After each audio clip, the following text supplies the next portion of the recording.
All of my blocks have been carved now. This is my yellow block. I wanted to point out that I've kept some areas uncut to use as a bridge for my roller as I'm inking up these areas. Also, I didn't feel like there was a need to do all this carving if really I was only going to be inking this portion of it. So my other blocks have already been inked up to save a little bit of time on the demo. I've got a blue block, my red block. On the red block also I left some uncut areas. I also left a few spots where I knew the black or the key block would be printing over so that the roller would have a spot to rest toward the edges without dropping down and inking the whole side of the block there. My key block is also inked up now, and even though it looks like it's black, it's actually a transparent violet. I added about 50% transparent base and 50% of the pigment to create a, what I hope will be a fairly transparent violet instead of a solid black outline. As far as percentages of transparent base to pigment, for my blue block and my red block, I added half transparent base and half pigment. For my yellow block, I'm going to use full strength Akua Hansa yellow. The yellow sometimes gets overwhelmed by the other colors, so I'm going to try this full strength. So this is just our proof. I'm not sure that those quantities of pigment are going to work out. It could be that my red and my blue plates are too transparent and the colors are not rich enough. So we'll see. This is just a practice. So I'm rolling out my yellow. Since I'm kind of short on space, since I'm working at home instead of in the printmaking studio, I've used these temporary inking areas that are just made out of freezer paper. And I'll go ahead and ink up the block. Now for this block, so that I don't need to worry about wiping this area clean, I think what I'll do is try to just tape out this area. So you could cover it with painter's tape. I've got a little bit of tracing paper here that I'm going to be taping down into the low areas to hopefully hold that in place while the roller inks up these other areas.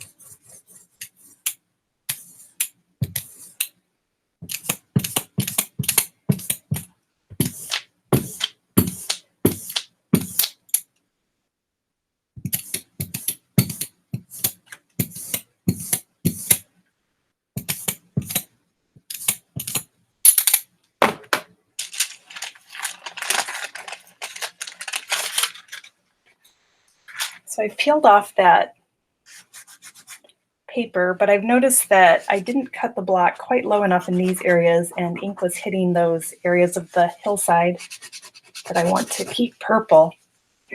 So I'm just going to use a tissue or piece of paper towel and wipe away the areas where the ink accidentally touched down where I didn't want it to. It's staining the wood a little bit, but really most of the ink has been wiped off, so there shouldn't be much left to transfer to the paper. I'm going to get the inking slab out of the way. And I've also been thinking about what order I should print these colors in. I'm not sure how the colors will mix with the very dense yellow and then the more transparent other colors, but I think I'm going to try printing them in this order. So I've got a plan for printing the red, which is 50% intensity, then I'll do the yellow, then I'll do the blue, and then I'll do the violet. So I'll set the yellow aside for now. Bring in the red plate. Okay, so it's important that your conscious about snugging that plate up into the corner each time for each color. And I'm going to go ahead and print on good paper here. So I'm holding the paper up off the block as I get the pin registration set up. And then once the paper's down, I don't want to move things around. I made a little burnishing guide for this print so that I know approximately where my block is underneath there so that I'm less likely to slip off the edges.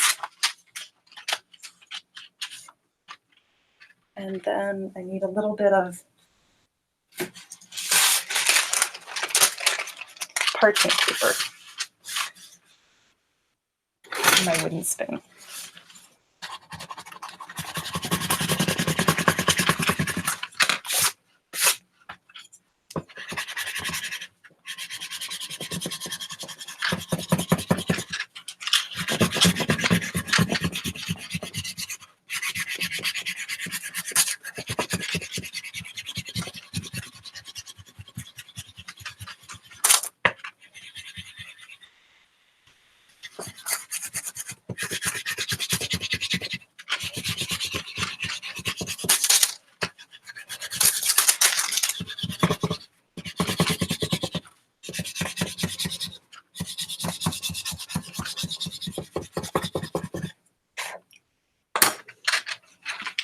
Peek at our progress and see how things are going.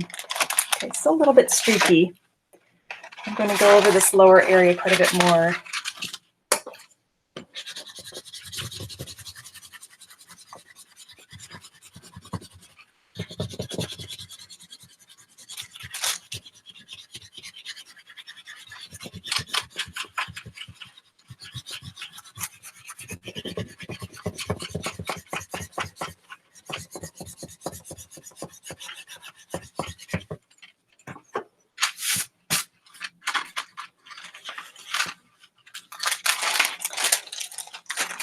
Right, now I'm going to try to trade these blocks out without, I just got a little bit streaky at the very bottom.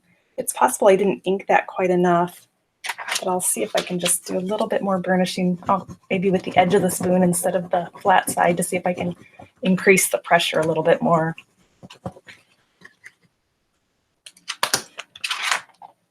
I don't think that's much better, but I'd have to re-ink it to get more ink on there, so I'm just going to go ahead with the yellow plate now. So we fold back the paper. You want to make sure that your second block is oriented the same way that your first block is before you pull that out of there. And again, I make sure that that corner is pushed in as far as it can. Roll the paper back down.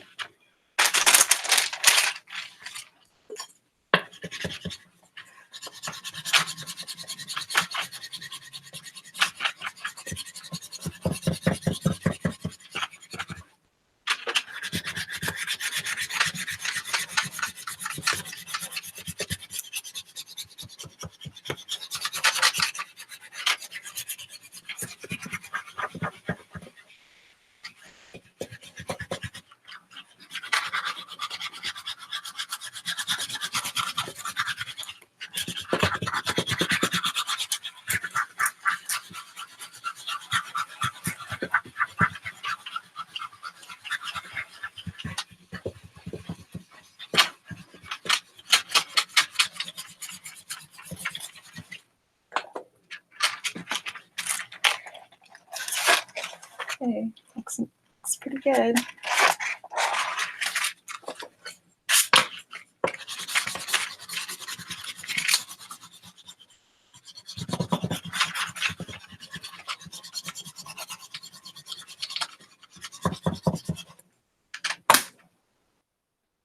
Get our blue block queued up, ready to go. We can do this one-handed. So bring the yellow block out, blue block into position. Notice my hand touched the block there as I, so just to kind of keep ink off my paper, I'll wash my hands. There's a lot of blue. I'm going to have to be a little bit more careful to make sure I hit every bit of the black here.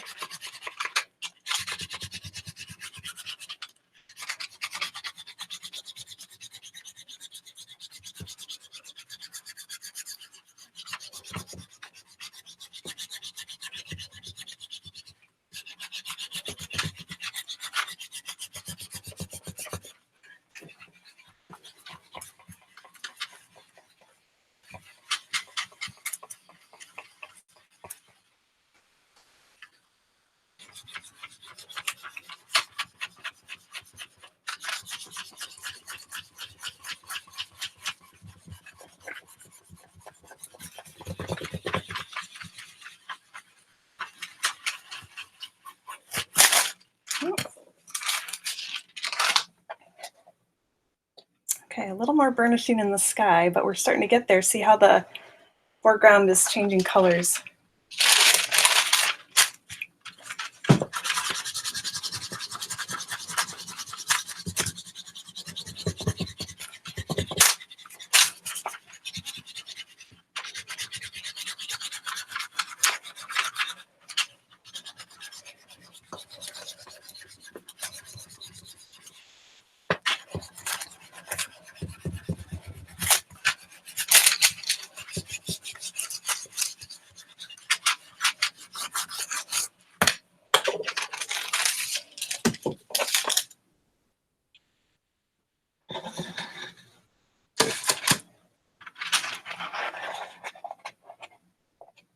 I still have this edge that I missed. Let's see.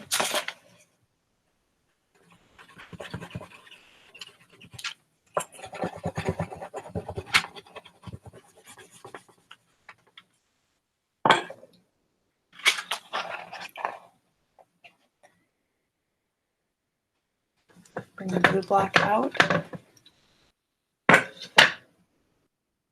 Place it with our line work block.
I'm going to go ahead and pull that off. I think we hit everything.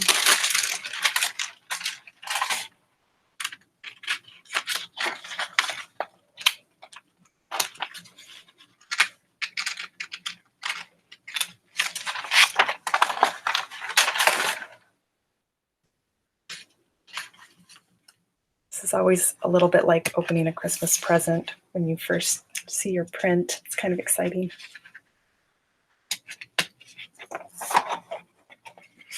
Okay, so there we are. And at this point, if I wasn't happy with some colors or the intensity of the color, I could go back and readjust. I feel like these mountains have gotten pretty dark, so maybe going even a little bit lighter with the blue and the red in that area. And if you notice areas where your plates aren't quite aligning, you can go back now and correct things. So maybe I'll cut back the red plate a little bit there so that that bit of red doesn't show in the mountains. This green's not great. I think it's because the blue that I used is a ultramarine blue, which leans toward purple, and so it makes a muddier looking green.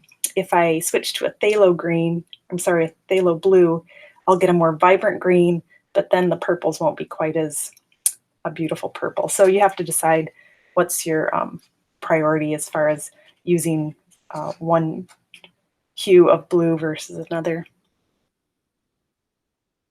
I see I missed a little bit of the blue there.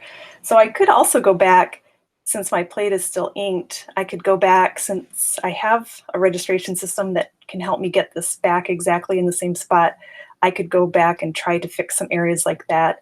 Or I might even try to overprint again to get a little bit more vibrant green. Let me think about that.